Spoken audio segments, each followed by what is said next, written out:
Actual point کے معزز ناظرین گرامی السلام علیکم۔ ناظرین گرامی، چین بھارت کو پوری طرح جال میں پھنسا چکا ہے۔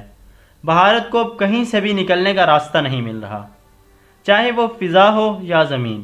ناظرین گرامی، چین نے سکم میں بھارتی فوج کی پٹائی کے بعد لداخ کا رخ کیا۔ اب انڈیا ہی کی نیوز ایجنسی سے یہ خبر سامنے آئی ہے کہ چین نے اپنے J-11 بھارت کے اندر داخل کیے اور بھارت کا جائزہ لیا۔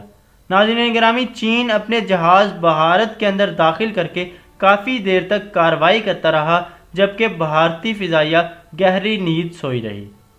بھارتی فضائیہ کے جاگتے ہی چین کے جہاز اپنا کام مکمل کر کے بھارت سے جا چکے تھے۔ ناظرین گرامی، بھارت بالکل بے بس ہو چکا ہے۔ چین اب انہیں کوئی راستہ نہیں دے رہا۔ نہ تو چین مذاکرات پر آمادہ ہو رہا ہے اور نہ ہی اپنی کارروائی کو روک رہا ہے، بلکہ انڈیا کا گھیرا تنگ کرتا جا رہا ہے۔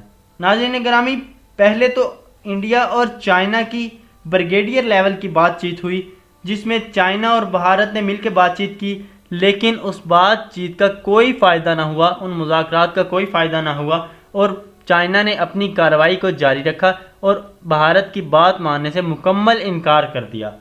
ناظرین گرامی، اب ایک بڑی ملٹری لیول کی ٹاک ہونے والی ہے دونوں ممالک کے درمیان۔ 6 جون کو دونوں ممالک کے درمیان ایک بڑی بات چیت ہوگی، جو کہ انڈیا کے ڈیفنس منسٹر راج ناتھ سنگھ نے کہا ہے۔ راج ناتھ سنگھ نے بتایا ہے کہ 6 جون کو بڑی اہم بات چیت ہوگی دونوں ملکوں کے درمیان۔ اب دیکھا یہ جائے گا کہ کیا چین بھارت کی بات کو تسلیم کرتا ہے یا مذاکرات کو مسترد کرتا ہے۔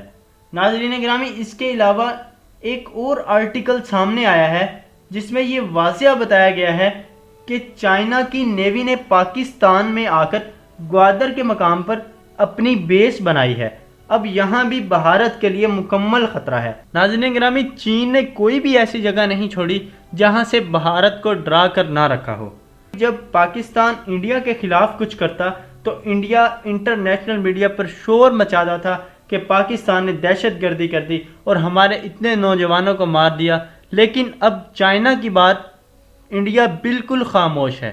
اس کی کیا وجہ ہے؟ ناظرین گرامی، اس کی یہی وجہ ہے کہ بھارت کے پاس نہ تو ایسی فوج ہے جیسی چائنا کے پاس فوج ہے، اور پیسہ بھی بھارت کے پاس اتنا نہیں ہے جتنا چائنا کے پاس ہے۔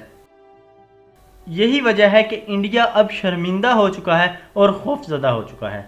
ناظرین گرامی، اب بات کرتے ہیں ان تمام صورتحال سے پاکستان کو کیا فائدہ ہونے جا رہا ہے۔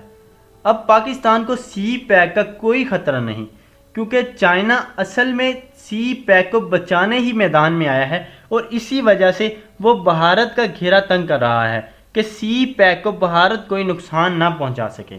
ناظرین گرامی، ویڈیو کے اینڈ پر آپ سے گزارش کرتے ہیں کہ ہماری ویڈیو کو لائک کریں اور شیئر کریں، اور ہماری مزید ایسی ویڈیوز دیکھنے کے لیے ہمارے چینل ایکچول پوائنٹ کو سبسکرائب کریں اور ساتھ لگے بیل آئیکن کو ضرور دبا لیجئے تاکہ ہماری نئے آنے والی ویڈیو کا نوٹیفیکیشن آپ کو مل سکے۔